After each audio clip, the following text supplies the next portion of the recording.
ಸಂಬಂಧವಾದಂತ ಭಾವವನ್ನ ಸಾಯಿಸಿ ಬಿಡ್ರಿ ಎಂಬುದಾಗಿ. ಅಲ್ಲೆಲೂಯ್ಯ. ಅದು ಬಿಟ್ಬಿಡ್ರಿ ಎಂಬುದಾಗಿ ಎಲ್ಲ ವಾಕ್ಯ ಹೇಳುವಂಥದ್ದು ಏನಂದ್ರೆ ಭೂ ಸಂಬಂಧವಾಗಿರತಕ್ಕಂಥ ಭಾವ. ಅಲ್ಲೆಲೂಯ್ಯ. ಕೊಲೆಸೆ ಬರೆದ ಪತ್ರಿಕೆಯಲ್ಲಿ ಬರೀತಾರೆ ಅನ್ಕೊಳ್ತೀನಿ. ಏನಂದ್ರೆ ಭೂ ಸಂಬಂಧವಾಗಿರತಕ್ಕಂಥ ಆ ಭಾವವನ್ನ ನೀವೇನ್ ಮಾಡ್ಬಿಡ್ರಿ, ಬಿಟ್ಟು ಬಿಡ್ರಿ ಎಂಬುದಾಗಿ. ಅಲ್ಲೆಲೂಯ್ಯ. ಇಲ್ಲಿ ನೋಡುವಾಗ ಒಂದು ಕಲ್ಲನ್ನ ಇಟ್ಟು ಆ ಕಲ್ಲಿನ ಮೇಲೆ ಕುಪ್ಪೆಗಳನ್ನ ಸೇರಿಸಿ ಏನ್ ಮಾಡ್ತಿದ್ರೆ, ಒಡಂಬಡಿಕೆನ ಮಾಡ್ಕೊಟ್ಟಿದ್ದಾರೆ. ಇದೇ ಒಂದು ವಿಷಯವನ್ನ ಕೆಲವು ವರ್ಷಗಳ ಹಿಂದೆ, 20 ವರ್ಷದ ಹಿಂದೆ ಹೋಗಿ ಆಲೋಚನೆ ಮಾಡುವಾಗ ಏನ್ ನಮ್ಗೆ ಅದರಲ್ಲಿ ತೋರಿಸುತ್ತದೆ ಎಂಬುದಾಗಿ ನಾವು ನೋಡುವಾಗ, ಯಾಕೋಬನು ಆ ರಾತ್ರಿ ಮಲಗಿ ದೇವರು ತನ್ನ ಸಂಗಡ ಇದ್ದಾರೆ ಎಂಬುದಾಗಿ ತಿಳ್ಕೊಂಡು ಭಯದಿಂದ ಎದ್ದೋಟನಲ್ಲ, ಎದ್ದು ಬೆಳಗ್ಗೆ ಏನ್ ಮಾಡ್ತಾರೆ, ಆ ತಲೆದಿಂಬಾಗಿ ಇಟ್ಕೊಂಡಿದ್ದಂತ ಕಲ್ಲಿಗೆ ಬೈಬಲ್ ಇರುತ್ತೆ ಎಣ್ಣೆ ಹುಯ್ತಾನೆ ಎಂಬುದಾಗಿ. ಸತ್ಯವೇದದಲ್ಲಿ ಪೂರ್ತಿ ನಾವು ಕೇಳಿ ಬಂದಿರೋದಂದ್ರೆ ಯಾಕೋಬನ ಕೈಯಲ್ಲಿ ಬರೀ ಕೋಲಿತ್ತು ಬರೀ ಇದೇ ಕೇಳಿರೋದು. ಅಲ್ಲೆಲೂಯ್ಯ. ಯಾಕೋಬನ ಸಂಗಡ ಒಂದು ಕೋಲಿಂದ ಹೋಗಿ 2 ಪಾಳೆದ ಒಡೆಯಲಾಗಿ ಬಂದಂತಾನೆ ಮಾತ್ರನೇ ಕೇಳಿದ್ವಿ. ಆದ್ರೆ ವಾಕ್ಯ ಬರುತ್ತೆ ಆ ರಾತ್ರಿ ಮಲಗಿ ಬೆಳಗ್ಗೆ ಎದ್ದು ಹೇಳುವಂತಂದ್ರೆ ಅವನ ಕೈಯಲ್ಲಿ ಎಣ್ಣೆ ಕೂಡ ಇದೆ. ಆ ಎಣ್ಣೆನ ತೆಗೆದುಕೊಂಡು ಏನ್ ಮಾಡ್ತಾನೆ ಅಂದ್ರೆ ಆ ಕಲ್ಲಿನ ಮೇಲೆ ಉಳಿಯುವಂತನಾಗಿದ್ರೆ, ದೇವರು ಯಾರ ಸಂಗಡ ಶಕ್ತವಾಗಿ ಆತನು ಮಾತನಾಡುವಂತಂದ್ರೆ, ಯಾರು ತನ್ನ ಮಕ್ಕಳನ್ನ ಇಟ್ಕೊಂಡು ಅಲ್ಲೆಲೂಯ್ಯ ಈ ರೀತಿಯಾಗಿ ನೀವು ಪ್ರಾರ್ಥನೆ ಮಾಡಿರ್ಬೋದು. ಏನಂದ್ರೆ ನಿಮ್ಮ ಮಕ್ಕಳನ್ನ ಅಲ್ಲೆಲೂಯ್ಯ ಗಟ್ಟಿಯಾಗಿ ತಪ್ಪಿಕೊಂಡು ಇವರ ದೇವರನ್ನೇ ಉಪಯೋಗಿಸು, ಇವರ ಒಂದು ಜೀವಿತ ಕ್ರಿಸ್ತರಲ್ಲಿ ಬೇರೂರು ನಿಲ್ಲಲಿ ಎಂಬುದಾಗಿ, ನೆಲೆಯಾಗಿ ನಿಲ್ಲಲಿ ಎಂಬುದಾಗಿ. ಅಲ್ಲೆಲೂಯ್ಯ. ನಿಮ್ಮ ಕಣ್ಣಿನಿಂದ ನಿಮ್ಮ ಕಣ್ಣೀರು ಬಿದ್ದಿರ್ಬೋದು. ಸತ್ಯವೇದಿಂದ ಒಂದು ಆಲೋಚನೆ ಈ ರೀತಿಯಾಗಿ ಬರ್ತದೆ. ಸಾಮವೇಲನ್ನ ತೆಗೆದುಕೊಂಡು ಹೋಗಿ ಅವರ ತಾಯಿಯಾಗಿರತಕ್ಕಂಥ ಅನ್ನ ಸೇವೆಗೆ ನೇಮಿಸುವುದಕ್ಕೆ ನಾವು ಮುಂಚಿತವಾಗಿ, ದೇವರ ಸೇವೆಗೆ ಅವನನ್ನ ಅಲ್ಲೆಲೂಯ್ಯ ಏಲಿ ಎಂಬತಕ್ಕಂಥ ಯಾಜಕರ ಮನೆಗೆ ಕೊಡೋಕೆ ನಾವು ಮುಂಚಿತವಾಗಿ ಆ ತಾಯಿ ಈ ರೀತಿಯಾಗಿ ಪ್ರಾರ್ಥನೆ ಮಾಡಬಹುದು. ದೇವ್ರೆ ಅವನನ್ನ ಗಟ್ಟಿಯಾಗಿ, ಚಿಕ್ಕ ಮಗುವನ್ನ ಗಟ್ಟಿಯಾಗಿ ಅವನ ತಪ್ಪಿ ಹಿಡ್ಕೊಂಡು ಅಲ್ಲೆಲೂಯ್ಯ ದೇವ್ರೆ ಇವನನ್ನ ಈ ಒಂದು ಕಾಲಘಟ್ಟಕ್ಕೆ ನೀನೊಂದು ಪ್ರವಾದಿಯಾಗಿ, ಒಂದು ಯಾಜಕರಾಗಿ ನೀನು ಉಪಯೋಗಿಸು ಸ್ವಾಮಿ, ನಿನ್ನ ಆಳದಲ್ಲಿ ನನ್ನ ಮಗನು ಬೆಳೆದು ಬರಲಿ ಎಂದಾಗೆ ಆ ತಾಯಿ ಗಟ್ಟಿಯಾಗಿ ಅವನ ಇಟ್ಕೊಂಡು ಪ್ರಾರ್ಥನೆ ಮಾಡಿರ್ಬೋದು. ಆ ತಾಯಿಯ ಕಣ್ಣೀರು ಆ ಮಗನ ಮೇಲೆ ಬಿದ್ದಿರ್ಬೋದು. ಈ ಮುಂಚಾನೆಗಳಲ್ಲಿ ದೇವ್ರು ಏನ್ ಹೇಳಿಕೆ ಬರ್ತದಂದ್ರೆ, ಯಾಕೋಬನು ಆ ರಾತ್ರಿ ಮಲಗಿರುವಾಗ ಅವನ ಕಣ್ಣಿಂದ ಕೂಡ ಕಣ್ಣೀರು ಬಿದ್ದಿದೆ.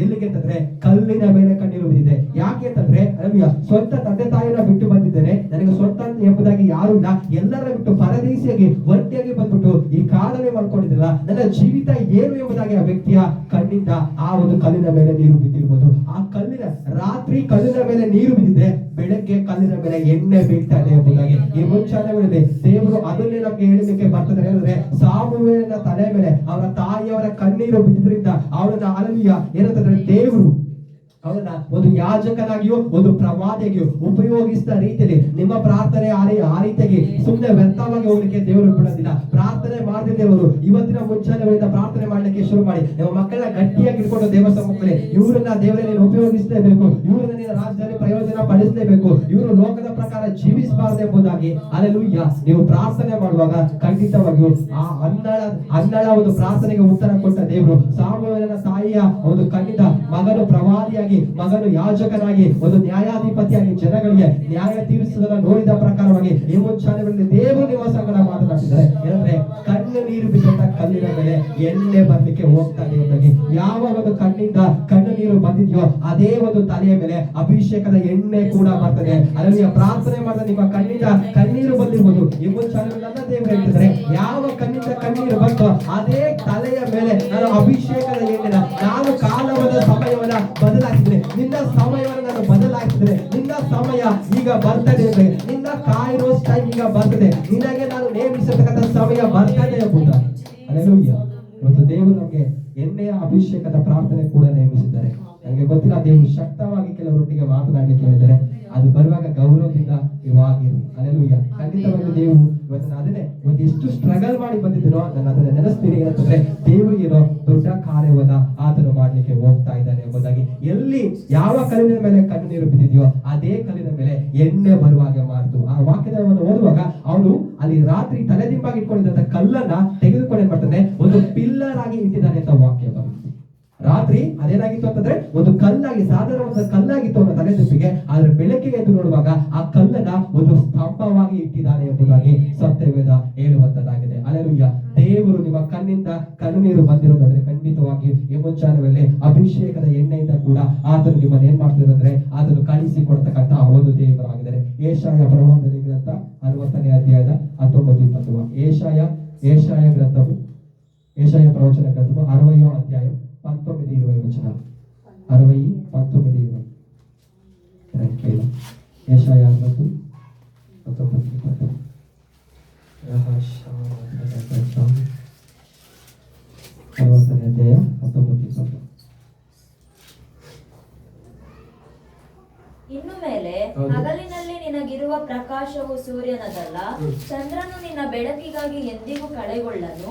ಯೆಹೋವನೇ ನಿನಗೆ ನಿತ್ಯ ಪ್ರಕಾಶವು, ನಿನ್ನ ದೇವರೇ ನಿನಗೆ ತೇಜಸ್ಸು. ನಿನ್ನ ಸೂರ್ಯನು ಇನ್ನು ಮುಳುಗನು, ನಿನ್ನ ಚಂದ್ರನು ತೊಲಗನು. ಯೆಹೋವನೇ ನಿನಗೆ ನಿತ್ಯ ಪ್ರಕಾಶವಾಗಿರುವನು. ಹಲ್ಲೆಲೂಯಾ. ದೇವರು ನಮ್ಗೆ ಏನಾಗಿದ್ದಾರೆ ಅಂತಂದ್ರೆ ಆ ವಾಕ್ಯದ ಪ್ರಕಾರವಾಗಿ ನಮ್ಮ ಜೀವಿತದಲ್ಲಿರತಕ್ಕಂತ ಎಲ್ಲಾ ಕಾರ್ಯಗಳನ್ನ ಆತನ ಏನ್ ಮಾಡ್ತಿದ್ದಾನೆ ಅಂದ್ರೆ ನೀಗಿಸಿ ಆತನು ನಿತ್ಯ ಪ್ರಕಾಶವಾಗಿ ನಮ್ಮ ಜೀವಿತಕ್ಕೆ ಆತನು ಬರುವಂತ ದೇವರಾಗಿದ್ದಾನೆ. ಹಲ್ಲೆಲೂಯಾ. ಈ ಮುಂಚಾನೆ ವೇಳೆಯಲ್ಲಿ ನಾನು ಆರಾಧಿಸುವಂತ ಸಮಯದಲ್ಲೂ ಕೂಡ ದೇವರು ನನಗೆ ಹೇಳಿದಂತ ಒಂದು ಶಕ್ತವಾಗಿ ಹೇಳಿದಂತ ಮಾತು ಈ ರೀತಿಯಾಗಿತ್ತು. ಏನಂತಂದ್ರೆ ಎಲ್ಲಾ ನಿಯಮಗಳ ಪ್ರೋಟೋಕಾಲ್ಗಳನ್ನ ಹಲ್ಲೆಲೂಯಾ ತೆಗೆದಾಕಿ ಯೇಸುವಿನ ಒಂದು ನಕ್ಷತ್ರ, ಹಲ್ಲೆಲೂಯಾ, ಕ್ರಿಸ್ಮಸ್ ಒಂದು ನಕ್ಷತ್ರ ಎಂಬುದಾಗಿ ಹೇಳ್ತಾರಲ್ಲ, ಒಂದು ಕುರುಬರಿಗೆ ಸೂಚನೆಯಾಗಿ ತೋರಿಸಿದಂತ ಒಂದು ನಕ್ಷತ್ರ ಎಂಬುದಾಗಿ ಹೇಳ್ತಾರಲ್ಲ, ಅದು ನಿಯಮಗಳನ್ನ ಏನ್ ಮಾಡಿದೆ, ಆ ನಿಯಮಗಳನ್ನೆಲ್ಲ ದಾಟ್ಕೊಂಡು ನಿಯಮಗಳನ್ನೆಲ್ಲ ಓವರ್ಕಮ್ ಮಾಡ್ಕೊಂಡು ಆ ನಕ್ಷತ್ರ ದಾರಿ ತೋರಿಸಕ್ಕೆ ಬಂದ ಹಾಗೆ ನಿನ್ನ star, hallelujah, your star will be shine, hallelujah, ನಿನ್ನ ನಕ್ಷತ್ರ ಪ್ರಕಾಶಕ್ಕೆ ಹೋಗ್ತಾ ಇದೆ ಎಂಬುದಾಗಿ, ನಿನ್ನ ನಕ್ಷತ್ರವನ್ನ ನಿನ್ನ ದೇವರು ಒಂದು ನಕ್ಷತ್ರವಾಗಿ ಆತನು ಶೈನ್ ಮಾಡ್ಲಿಕ್ಕೆ ಹೋಗ್ತಾ ಇದ್ದಾನೆ. ದೇವರು ನಿನ್ನ ಏನ್ ಮಾಡ್ಲಿಕ್ಕೆ ಹೋಗ್ತಿದ್ದಾನೆ ಅಂದ್ರೆ ಉಪಯೋಗಿಸ್ಲಿಕ್ಕೆ ಹೋಗ್ತಾ ಇದ್ದಾನೆ. ಅದು ಯಾವುದೇ ಪಾರಂಪರ್ಯದ ಬಂಧನಗಳಾಗಿದ್ರು, ಯಾವುದೇ ದುಷ್ಟನ ಒಂದು ಕಾರ್ಯಗಳಾಗಿದ್ರು, ಯಾವುದೇ ಒಂದು ಪಾಪದ ಸ್ವಭಾವಗಳಾಗಿದ್ರು, ಅದು ಹಿಡಿದಿರ್ಲಿಕ್ಕೆ ಪ್ರಯತ್ನ ಪಟ್ಟರು ನನ್ನ ದೇವರು ಅದನ್ನ ಬಿಟ್ಟು ಕೊಡೋದಿಲ್ಲ. ಆತನ ಸಮಯ ಬಂದಿದೆ.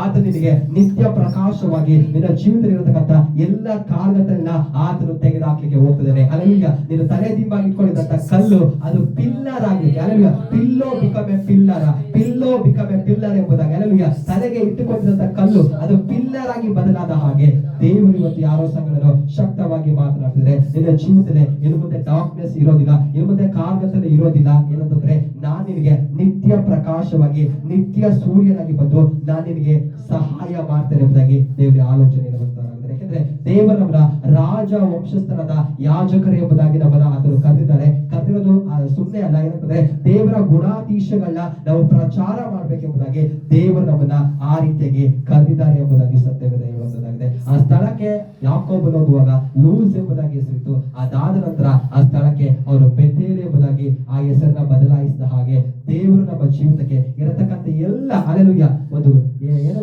ದೇವರ ಚಿತ್ರದಲ್ಲಿರತಕ್ಕಂಥ ಎಲ್ಲ ಕೆಟ್ಟ ಹೆಸರುಗಳನ್ನ ಆತನು ತೆಗೆದಾಕಿ ಹೊಸ ಹೆಸರುಗಳನ್ನ ಆತನು ನೇಮಿಸಲಿಕ್ಕೆ ಹೋಗ್ತಾ ಇದ್ದಾರೆ ಎಂಬುದಾಗಿ ಆದಿಕಾಂಡ 31, 44, 45, 46 ಓದಿ. 31 ಆದಿಕಾಂಡವು 44, 45, 46 ವಚನ. 31, 44, 45, 46 ಓದುವುದು 44.